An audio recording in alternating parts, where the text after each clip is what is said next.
স্ত্রী বাসায় থাকবেন না জেনে প্রেমিকাকে নিজের বাড়িতে নিয়ে এসেছিলেন এক তরুণ, কিন্তু নির্দিষ্ট সময়ের আগেই বাড়িতে ফিরে আসেন স্ত্রী। এ সময় স্ত্রীর কাছে পরকীয়া সম্পর্ক ধরা পড়ে যাওয়ার ভয়ে প্রেমিক ঘটালেন এক রুদ্ধশ্বাস কাণ্ড।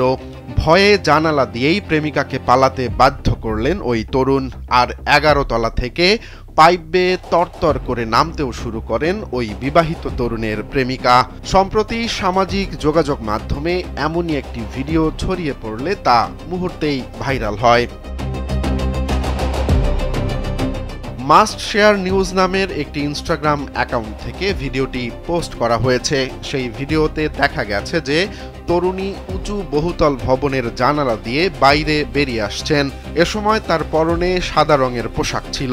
জানালা থেকে এক লাফ দিয়ে পাইপ বেয়ে ভবনের নিচে নামতে শুরু করেন তিনি।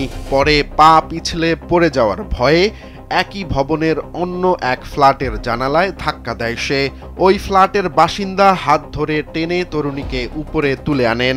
স্থানীয় সংবাদ মাধ্যম সূত্রে জানা যায়, ঘটনাটি 30 নভেম্বর চীনের গুয়াংদং প্রদেশে ঘটেছে। জানা যায়, তরুণের সঙ্গে বিবাহ বহির্ভূত সম্পর্কে জড়িয়ে পড়েছিলেন সেই তরুণী। প্রেমিকের স্ত্রী বাড়িতে থাকবেন না জেনে তার সঙ্গে একান্তে সময় কাটাতে গিয়েছিলেন তরুণী। কিন্তু তরুণের স্ত্রী আগেভাগেই বাড়ি ফিরে আসেন, আর এ কারণে ধরা পড়ে যাওয়ার ভয়ে প্রেমিকাকে জানালা দিয়ে পালিয়ে যেতে বলেন তরুণ।